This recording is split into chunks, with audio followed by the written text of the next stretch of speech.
I'm back. I know. I said a long time ago it'd be my last one. You know what? This is my last one for a comic book. I'm going to do something different in the future for 2023. It's going to be a new spec versus something else. But right now, I wanted to finish off 2022 with one last spec versus rec. Oh boys! So as you can probably tell from the thumbnail, the keep number one IDW versus what I think is a pretty darn good deal, and I'll explain why. So, Ghost number 5, Volume 1, Adam Hughes cover. As you can tell by those 3 dots on her forehead, it's also a Predator crossover. Pretty cool. I like this one. Now, this is the first Adam Hughes cover art on Ghost. That would actually be Ghost number 1, which is also a good book.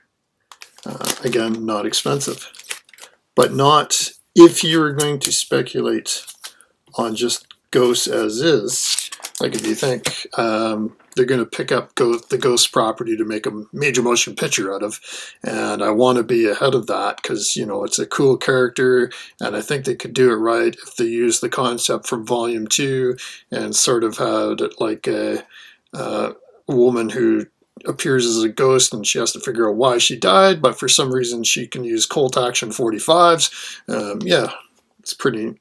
This is Ghost's first appearance. This is Comics Greatest World, Week 3, and that is not an Adam Hughes cover. That is Dorman. But there is Adam Hughes art inside. He penciled the interiors. He didn't ink, he penciled them. So later on, he would go to make covers. I like this, and what's really cool, like right here, if you can see in that little porthole, there's the AH exclamation point as his signature. So this to me is like signature Adam Hughes. This is like you can tell that's an Adam Hughes cover.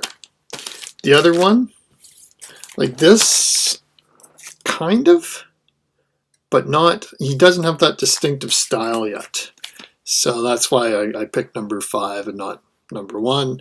And like I said, the Comics Greatest World from Dark Horse, Week 3, with the first appearance of Ghost. If you thought that Ghost had a chance to be picked up and made into a major motion picture or streaming series or whatever, yeah, it's a great deal. You can buy like a CGC 9.8 for, I think, under $75, especially US. It's not that expensive.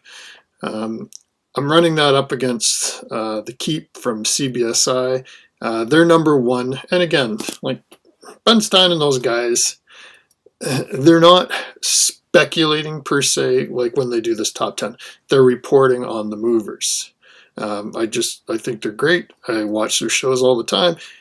And so their number 1 was the Amazing Spider-Man number 1, the La Roca variant cover with Eminem. And that is just insane price-wise. That's a whole other ball game. So, but again, they're just reporting on prices. Same thing with the Keep. So as you can tell, like I went into the sold listings on eBay.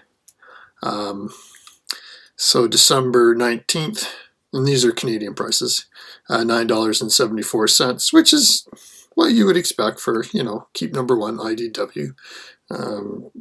Round cover price, a little bit more. Same day, $14.89. Okay. December 22nd, $33.86. Okay, now you know something's up. December 27th, $40.65. So basically, it was announced that it would be picked up. I don't know if it was a movie or a streaming or what it was. But it's the old congratulations, Bill, now you're a law sort of phenomenon, right? It's like comics sit in the dollar bin just waiting for somebody to pick them up as to validate them as a movie or a streaming series or something, because other than that, they're worthless, right? Well, no, come on. You know, it's like there's good comics out there. You just got to read them. So, will Ghosts be picked up? I have no idea.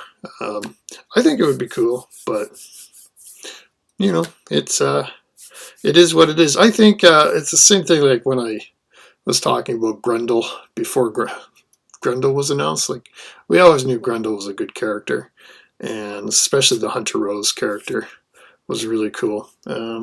I think the Eliza Cameron Ghost character, she's a pretty cool character. I think with the right script, that could be well done.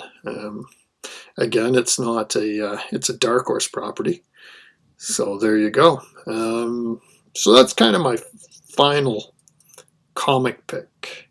Now let's get into the news of what I'd like to sort of change things up a little, change the format, and keep it fresh and exciting for 2023.